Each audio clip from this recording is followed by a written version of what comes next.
Yesus 4 ayat 32, tetapi hendaklah kamu ramah seorang terhadap yang lain, penuh kasih mesra dan saling mengampuni, sebagaimana Allah di dalam Kristus telah mengampuni kamu. Ya, pengampunan merupakan hal yang penting dalam kehidupan orang-orang Kristen, dalam kehidupan orang yang mengikuti Tuhan Yesus, ya. Karena kita adalah orang-orang yang berdosa, Tuhan sudah mengampuni kita, ya.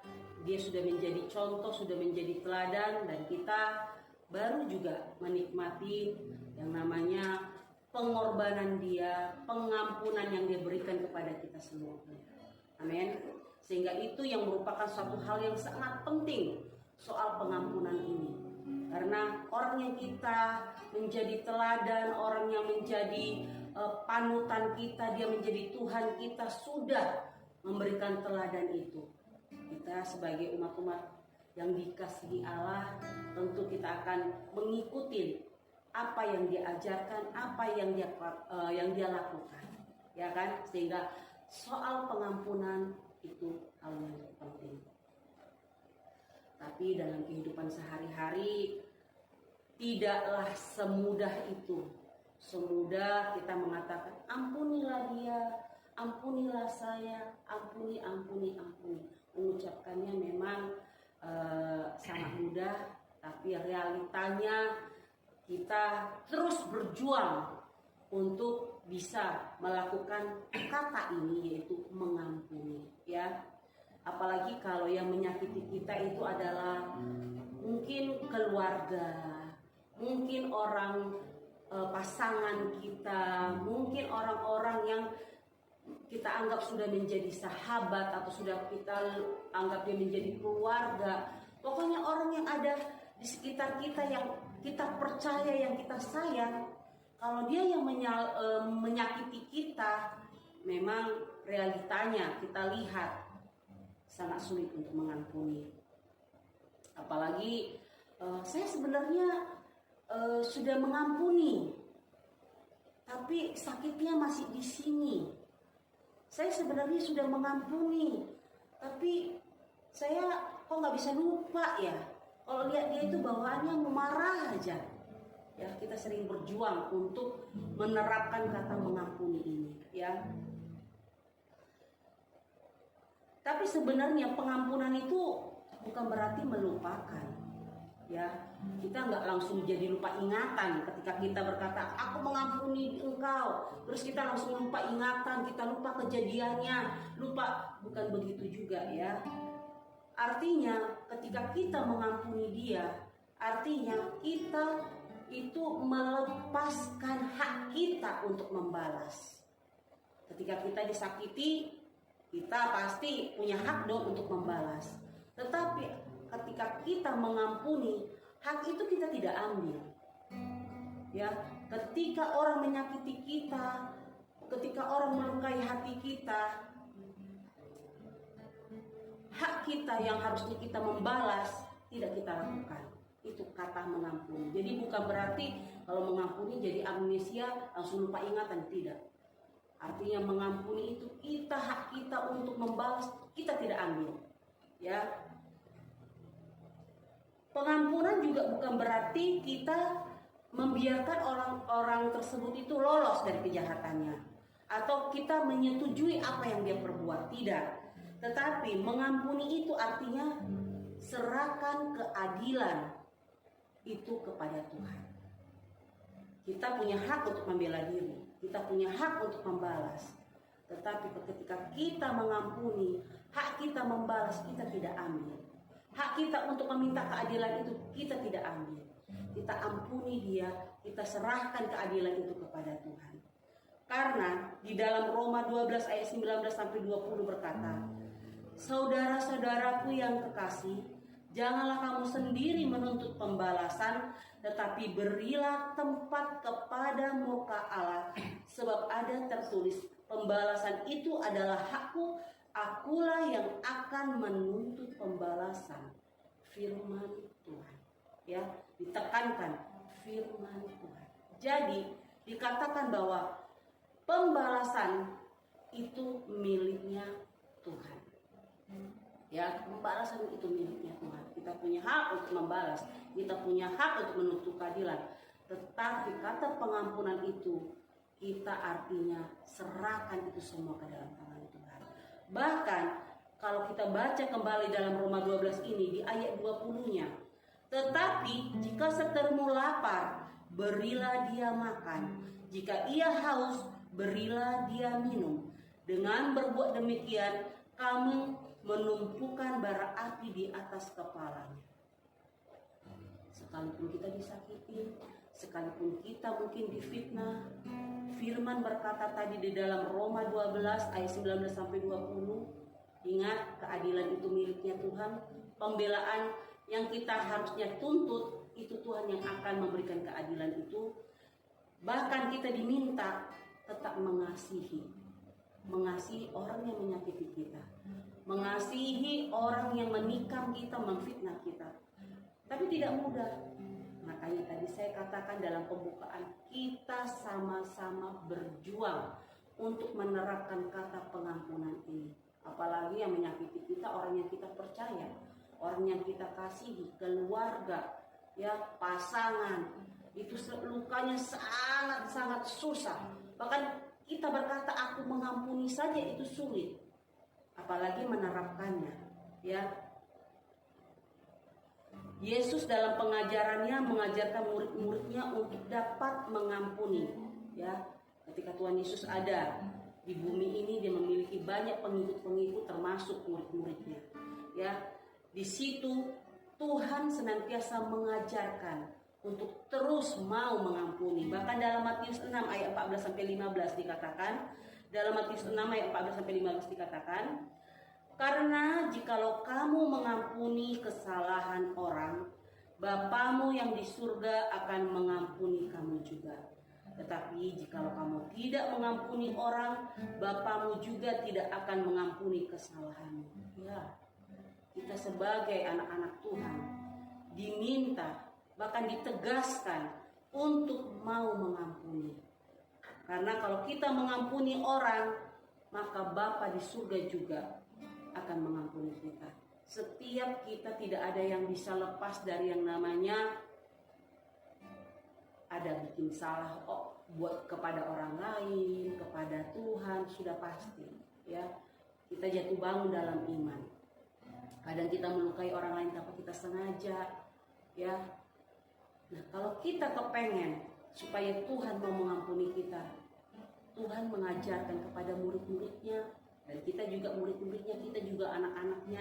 Dikatakan dalam firman ini bahwa kalau kita ingin diampuni oleh Tuhan, kita juga harus mengampuni orang yang ada di sekitar kita.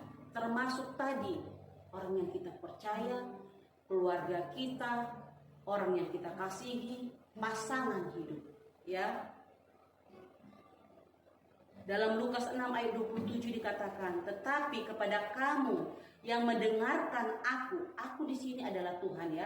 Aku berkata, kasihilah musuhmu, berbuat baiklah kepada orang yang membenci kamu. Ini penekanannya tadi kita diminta untuk mau mengampuni. Kalau kita ingin Tuhan mengampuni kita, kita juga harus mau mengampuni orang yang menyakiti hati kita. Bahkan di sini ditekankan bahwa jika kita mau mendengarkan Tuhan, mau mendengarkan kebenaran firman Tuhan, kita diminta untuk mengasihi musuh kita, untuk terus berbuat baik kepada orang yang membenci kita. Wah, ini sangat luar biasa. Ini sangat perjuangan yang sangat luar biasa, ya. Sehari-hari kita sangat memakan ini, ya. Sehari-hari ada aja membuat kita terluka, ada saja membuat kita kecewa, ya. Sama, kita juga hari-hari juga membuat orang lain marah, membuat orang lain kecewa, ya, membuat kita ataupun orang lain terluka. Tetapi di sini dikatakan, sekalipun tikaman apapun yang kita terima dari orang, kita harus terus mengampuni. Bahkan ditekankan lagi, terus berbuat baik kepada orang yang membenci kamu. Kita tidak bisa paksa orang lain untuk menyukai Kita tidak bisa menuntut orang lain untuk menyukai kita. Tapi kita bisa memaksa diri kita, menuntut diri kita untuk mau mengasihi orang lain. Kita tidak bisa paksa orang, tapi kita bisa paksa diri kita sendiri.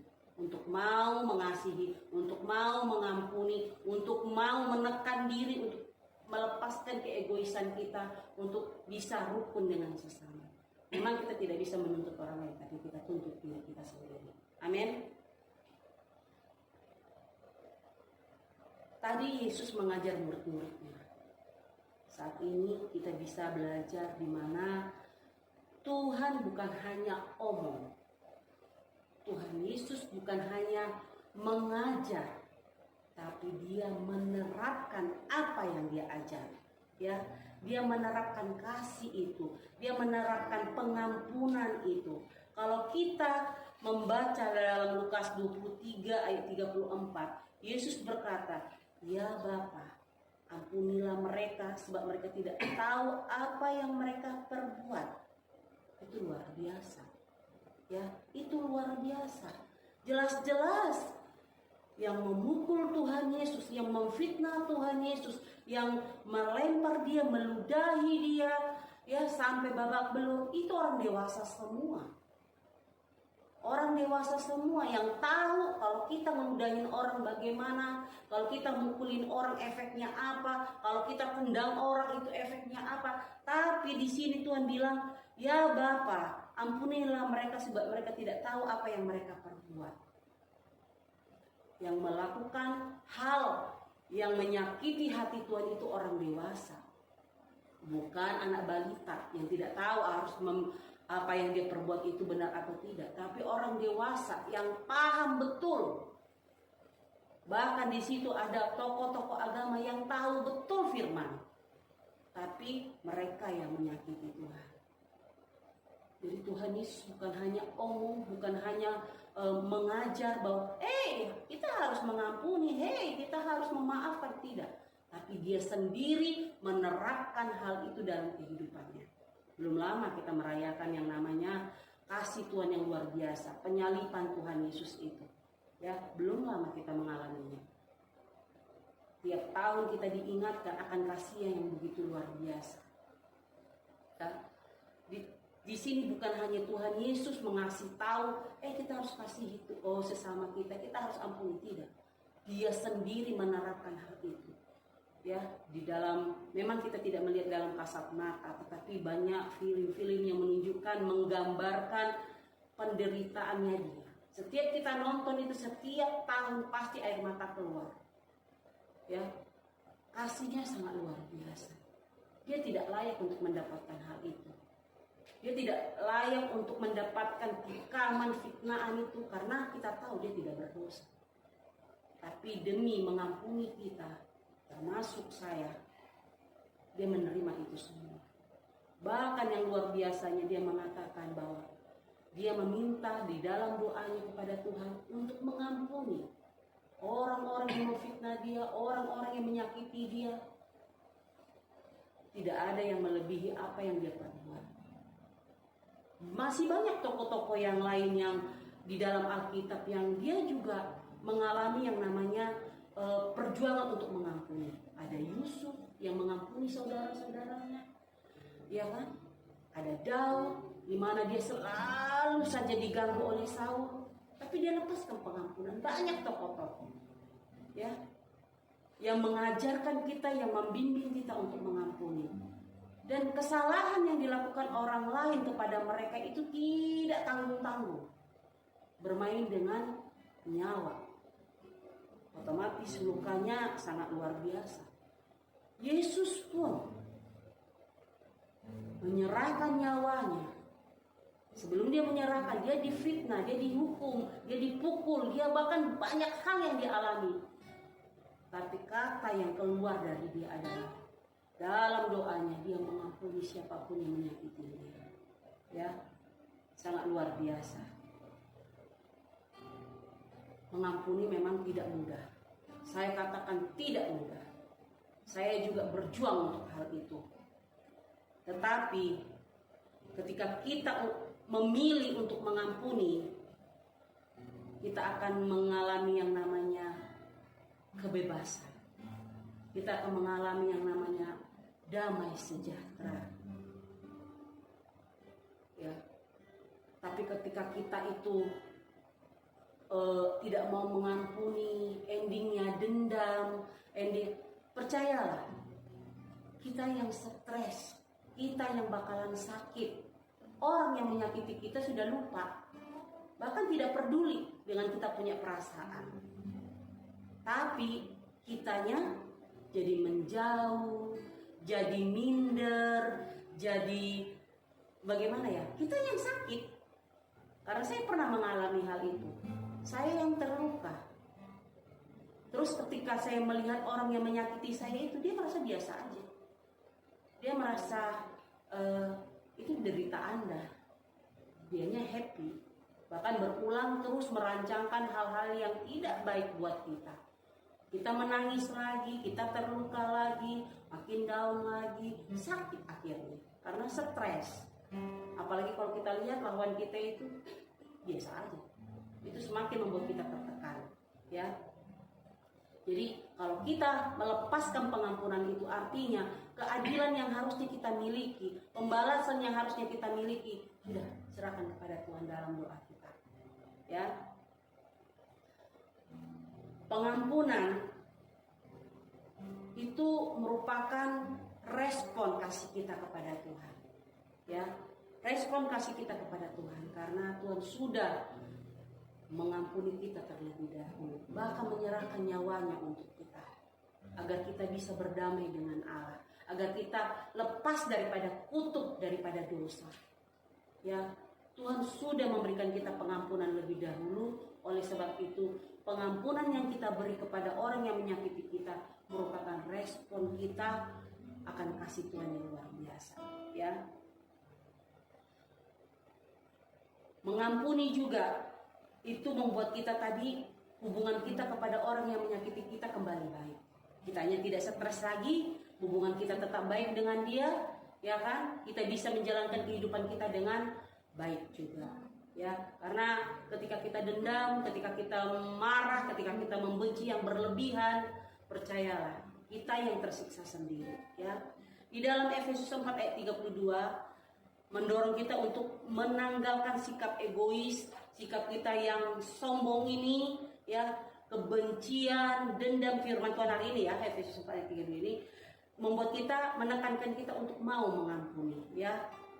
Kita mau berbagi kasih karena kita sudah mengalami kasih Allah itu terlebih dahulu, ya. Jadi jika saat ini ada orang-orang yang harus kita ampuni, saya juga, firman ini juga diberikan kepada saya. Jika ada pada saat ini ada yang menyakiti Bapak Ibu, ya, mungkin pasangan hidup, mungkin orang yang kita kasihi, sahabat kita, bahkan keluarga, firman Tuhan hari ini mengingatkan kita bahwa lepaskan itu, karena keadilan yang kita miliki Tuhan yang akan memberikan. Amin. Jadi di pagi hari ini firman Tuhan ini tentang, mari kita diingatkan kembali untuk senantiasa mau mengampuni. Mau mengampuni. Karena mengampuni merupakan respon kita, ucapan syukur kita karena Tuhan sudah mengampuni kita terlebih dahulu di kayu salib.